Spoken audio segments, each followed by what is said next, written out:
ассалому алайкум бинандагони арҷманд. имрӯз сешанбе 12 май аст. 15 дақиқаи худро дар ихтиёри радиои озодӣ гузоред ва мо шуморо бо тозатарин хабарҳои рӯз дар тоҷикистону ҷаҳон шинос мекунем.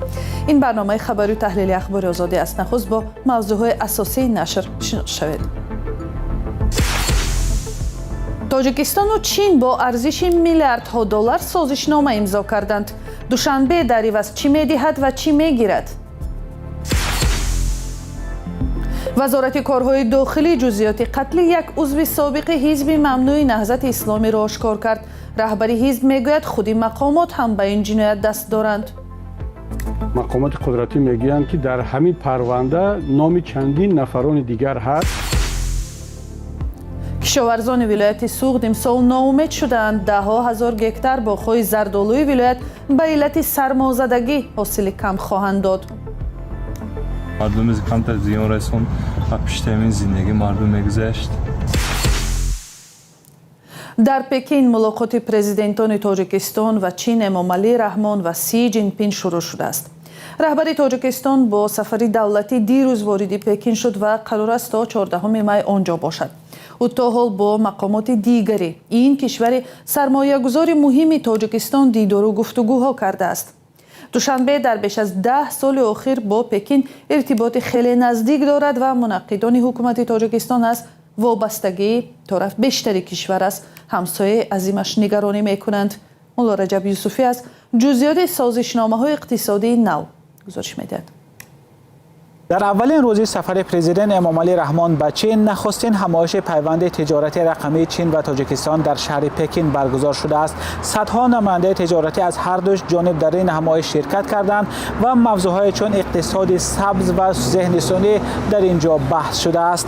رسانه‌های رسمی دو کشور از امضای قراردادهای میلیارد دلاری خبر دادند، ولی مستقلانه تصدیق کردن این معلومات مشکل است. خبرگزاری دولتی تاجیکستان خاور 12 می گزارش داد که میان شرکت‌های تاجیکستانی و چینی بیش از 50 سند همکاری به مبلغ زیاد از 8 میلیارد دلار آمریکایی امضا شده است. به قول این منبع از جمله شرکت واچر کپیتال چین نیت دارد به مبلغ 1.5 میلیارد دلار در تاجیکستان نیروگاه‌های بادی و آفتابی سازد. جزئیات بیشتر این سازشنامه و کی ساخته شدن این نیروگاه‌های آفتابی و بادی معلوم نیست.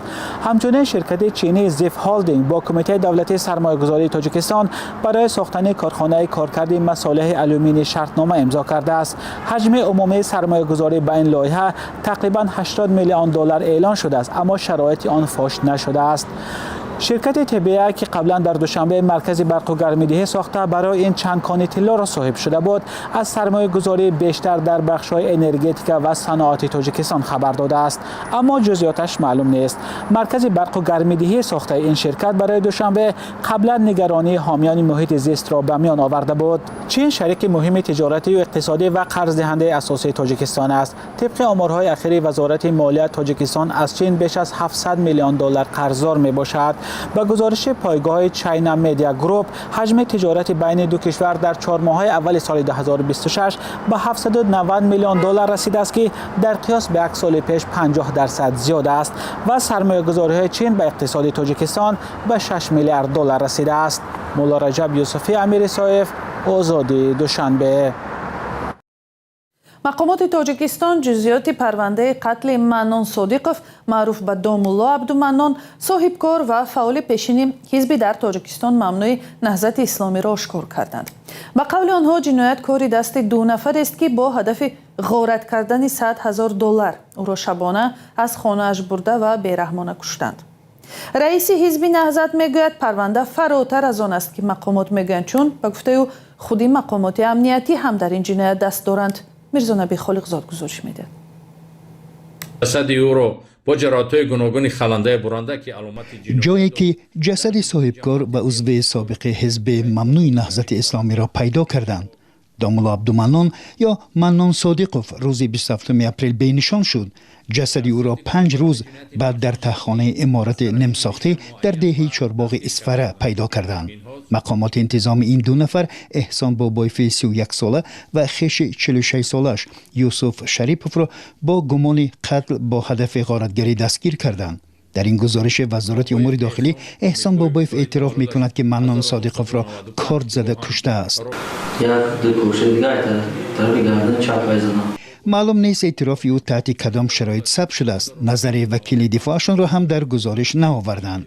منوره صادقوف همسر منان صادقوف به رادیو آزادی گفت این افراد با وعده آنکه پسرشان را در عوض $100,000 از زندان آزاد می‌کنند شوهرش را شبانه با خود بردند. عبدالسلام صادقوف پسر منان صادقوف سال 2024 با گناه فرستادن پول به محمد اقبال صدرالدین یکی از مخالفان تندلهن حکومت به 7 سال زندان محکوم شده است. منوره صادقوف گفت مفتشان گمانبران را به خانهشان آورده جزئیات بردن و معامله های آنها را پرسیدند. به قول او احسان بابایف میانه روی اساسی بوده وعده رهایی پسرشان را داده است. کسی که به گفته منابع رادیو آزادی و چندی از ساکنان اسفره تا ماه ینور کارمند کمیته امنیت ملی تاجیکستان بوده است. محیدین کبیری رئیس حزب ممنوع نهضت اسلامی میگوید معامله های غیر قانونی برای رهایی کسی از زندان به شرکت مقامات انجام نمیگیرد. در تاجیکستان همه چیز خریده و فروخته می شود، از آن جمله آزادی انسان، و این سیستم را که با وجود آورد حکومت جمهوری تاجیکستان و عبدالمنان سابق عضو قربانی همین سیستم شد. برای آنکه تا به امروز ما تنها اسم 2 قاتل را میدانیم، در صورتی که سرچشمه‌های ما در مقامات قدرتی میگویند که در همین پرونده نام چندین نفران دیگر هست، از جمله کسانی که در زندانی کردن فرزند عبدالمنان دست داشتند و بعداً حالا از مقامات بیرون رفتن، دیگر کار نمیکنند. دست داشتن مقامات سابقه امنیتی در جنایت‌های مدهش در تاجیکستان بارها دیده شده است، از جمله در قتل بیرحمانه و پروسر و صدای شهرت اسمت اللهیف معاون اول رئیس آریان بانک که او را سال 2023 ربوده کشتند. وزارت امور داخلی تاجیکستان میگوید که پرونده قتل منان صادقوف همه جانبه تفتیش می شود، اما محیدین کبیری باور ندارد که اصل واقعیت آشکار می شود و همه گناهکاران جزای سزاوار می گیرند. دلیل شیعی قسمان گرفته شد. سلام، اگر خط و خبر می خواهید ما داریم. نوید بامدادی، سرخط خبرها، اخبار تاجیکستان و جهان، گزارش ها و تحلیل ها. چی می گذرد و چرا؟ دانستن فهمیدن است. زمینه یا اپ ما را بگیرید. دونالد ترامپ رئیس جمهوری آمریکا گفت سازش آتش بس بسیار شکننده و آویزان در سر یک موی است. او در این باره بعد آن صحبت کرد که پاسخ ایران به پیشنهاد آمریکا را درباره ختم جنگ رد نمود و آن را یک سفسطه نامید. همکارم طاهری سفر گزارش میده. سازش شکننده آتش‌بس بین امریکا و ایران دیگر بار زیر فشار مانده و پس از آنکه روز 11 می دونالد ترامپ پیشنهاد تهران به طرح صلح ایالات متحده را رد کرد، او گفت من آن چیزی را که به ما فرستادند حتی تا پایانش نخواندم. نخواستم وقتم را برای این سفسطه تلف کنم. این یکی از ضعیفترین پیشنهادهاست. آتش‌بس حالا با یاری دستگاه نفس‌دهی مصنوعی زنده مانده است. واشنگتن طلب دارد اول درگیری‌ها قطع شود و تنها پس از آن مذاکرات روی موضوعهای پیچیده‌تر مثل برنامه‌های اتمی ایران آغاز گردد.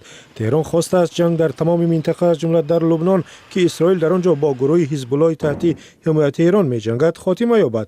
ایران همچنین خواستار جبران خسارات جنگ، لغو محاصره دریایی آمریکا، ضمانت تکرار نشدن حمله به ایران و صادرات آزاد نفت خود میباشد. بعد آغاز جنگ حرکت کشتی‌های باربر از طریق گلوگاه هرمز و دلیل تهدیدهای ایران بسیار کم شد و بازارهای جهانی نفت و گاز حال عذاب میکشند. با کم شدن امیدها به صلح نرخ هر بشکه نفت در روزهای اخیر دوباره از مرزی $100 هم گذشت. واشنگتن روز دوشنبه فشارها را بیشتر کرد. تحریم‌های نو را علیه فروش نفت ایران به چین اعلان کرد. اما در داخل آمریکا در آستانه انتخابات میان دوره‌ای حمایت مردم از سیاست‌های ترامپ کم می‌شود. نظرسنجی ریترز ایپسوس نشان می‌دهد که اکثر آمریکایی‌ها بر این باورند که رئیس جمهور هدف‌های این جنگ را به طور واضح شرح نداده است. حالا توجه اساسی به ملاقات ترامپ با رهبر چین سی جین پینگ روانه شده است که همین هفته صورت می‌گیرد. رئیس جمهور آمریکا کوشش دارد پکین را وادار نماید تا آن با استفاده از نفوذ خود تهران را به امضای یک سازش صلح مجبور کند. حاصل کمی زردآلو امسال دهقانان سوغد را غمگین کرده است. آنها میگویند ده ها هزار گکتار باغ‌های زردآلوی ولایت امسال به علت سرمازدگی حاصل کم خواهند داد. کشاورزان و تاجران میگویند که امسال به جای درآمد زیان کلان خواهند دید. مسئولان ریاست کشاورزی برای کاهش این زیان توصیه دادند در باغ‌ها زراعت دیگر کشت کنند. فرزان محمدی تفصیلات بیشتر میدهد.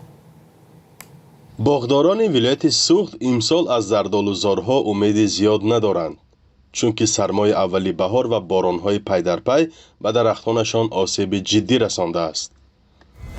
نسبت ویسال امسال 10% میوه هم نیست. اصلا میوه بدگیش این خود درختایی که دیک اونده پیوندی اونده به شمرده همین درختان هم دیکی باشه. من همین درختان هم میوهش به شمردیدی ساده کتن خداخونا مردم کمتر زیان رسون و پیشترین زندگی مردم میگذشت. تغییریابی اقلیم و دیگرگونی باد و هوا سبب اساسی این حالت گفته می شود. باغ‌های زردآلو در ناحیه‌های اشت و مسجاه و باباجان غفوروف و شهرهای کنیبادام و اسفره بیش از 50,000 گکتار مساحت دارند. آنها را ساکنان بعد مهاجرت مهنتی دومین منبع اساسی درآمد خانواده‌ها می‌شمارند.